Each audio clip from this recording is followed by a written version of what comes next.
Rebel head coach Sean Jackson. Coach, can you hear us? Yes, sir. All right, Coach. Congratulations on the win, 47-7.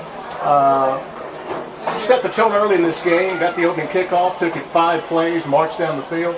Very crisp offense. Burner with a 17-yard touchdown pass.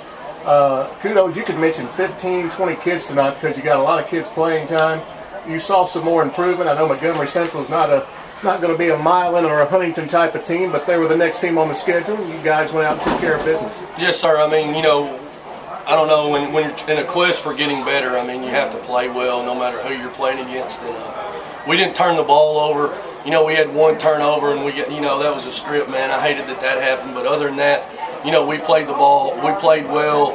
Didn't have any turnovers. We caught the ball better than we had. We threw it a little bit better than we had. The people that were open, and we were able to make some good plays, especially there early. We kind of got in a little. Then we get a lull, and then we come back, and Blake and Kane Aaron, the freshman, made a big play to bail us out right there before the half, so we could get a Ben Jones on a touchdown throw, and then we kind of got the momentum, and then things got out of hand in the third quarter. You had a lot of freshmen out there we called tonight making some plays. You mentioned Kane Aaron. One of your youngsters got a touchdown run there, Jackson on the end, and I thought, I know Matt was not a freshman. He had some great hands on some catches tonight. One looked like a defender had the better beat on it. He just reached and kind of snatched it away from him. And then a little yak, as we call it, yards after catch afterwards. Camden has as good a ball skills as anybody that we've ever had. He's got very good ball skills. He has a high football athletic IQ. You know, he's one of those kids that's, he knows the game pretty good. He and Ben Jones, we've been able to get some people out there that's been able to execute things a lot better the last couple of weeks. Matt Raspberry is as good a freshman as we've ever had here. Mark Jackson's a good a freshman. Kane Aaron. You could go down the line with a lot of these kids. Brett Jackson that are good freshmen.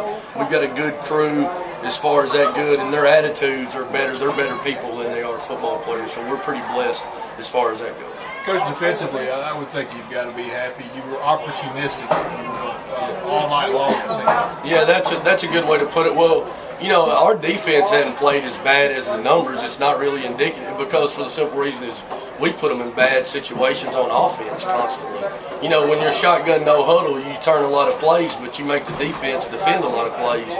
And we did a better job tonight of keeping drives alive, not punting, keeping them off the field.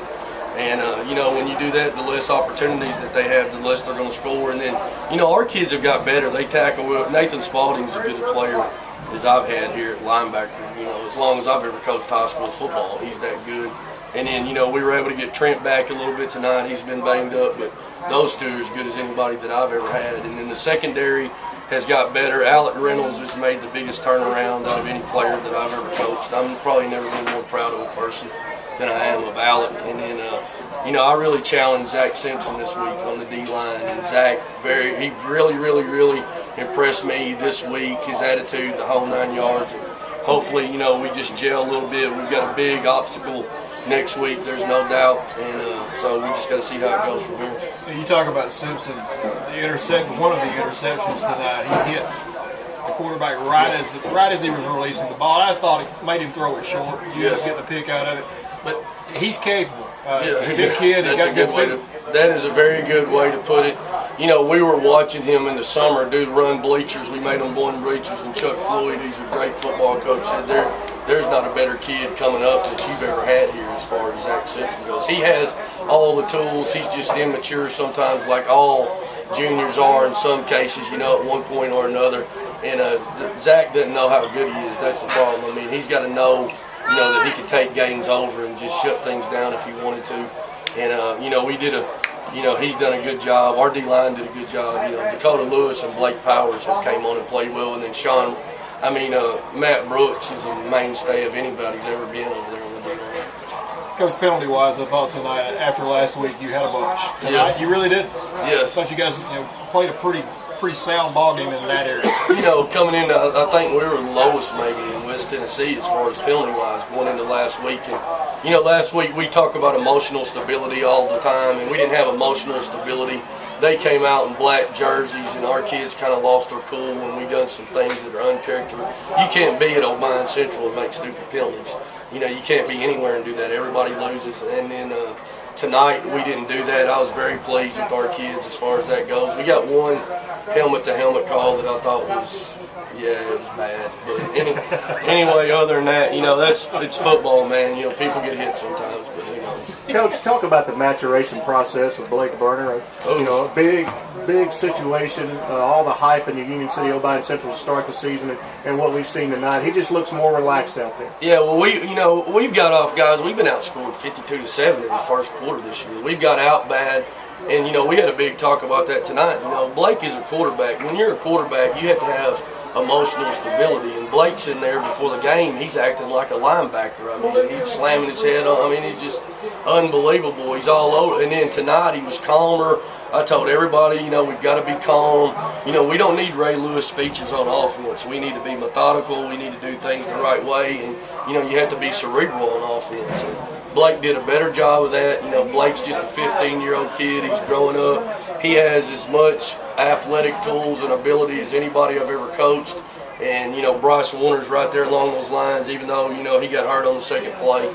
And, you know, he's probably done for a while. But, you know, that's the big downer as far as, because if anybody deserves not to get hurt, it's Bryce, because, man, he's a soldier. What did he do on that play? I mean, we saw he did come out under his own power, but we never saw him come back in. Yeah, he got rolled up, man. He's lucky that he has an ACL.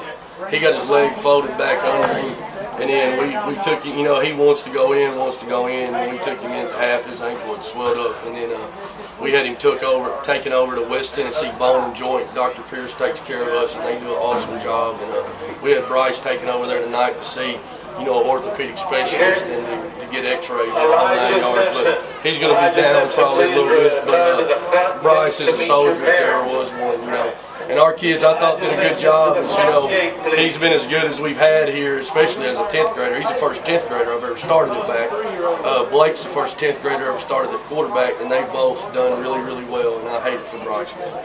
Coach, next week an undefeated South Gibson team, very much improved, only for the second full year of playing varsity football. Yes. The Walden brothers, they're legit, they can play, and pulled off a big win last week over Milan. And your kids, whenever you set up next week to practice, if it's tomorrow, if it's Sunday, you don't need much motivation, I wouldn't think, when you head down to Medina next Friday. No. I mean, the Walden brothers are very good. They've got a good D-line. They're very well coached. They've got a really good scheme.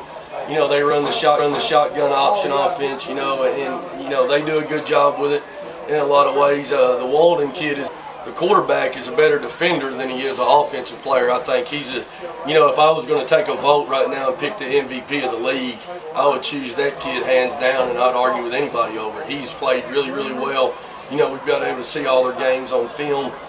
He's a really good football player. His brothers, they have a big cast of characters, but I'm more impressed with their character probably than I am their talent and their coaching. You know, they went over there last week and they hit Milan in the mouth. That's that simple. They didn't bow out. They didn't turn their head. They wasn't going to be the sisters of the poor to Milan in that county. They went over there and they tried to take the game over, and I think that they deserved to win the game. They played well enough to win the game, and you know, I think they can win every game. It's possibility, but I think that we're the type of team that we can win every week or we can lose every week. You know, we got to grow up. We got to get better. We got to make football plays, and you know, we need to go over there and play well next week, and we'll give them all they want. Coach, once again, congratulations on the win. Best of luck on the road next week as you'll take on a South Gibson squad, and we're not for sure about the kickoff, if it's 7 or 7:30 down there. Do you know? I'm not sure. I just get on the bus and go. You know. We'll tell everybody, tune in either 6:30. If you don't hear anything, tune in at 7, but we'll eventually be on the air. We'll be playing ball somewhere unless it's lightning or something like that. Who knows? That's our luck so far. But I appreciate everything you guys do for us, man. Coach, we appreciate it. Best of luck next week. Appreciate it.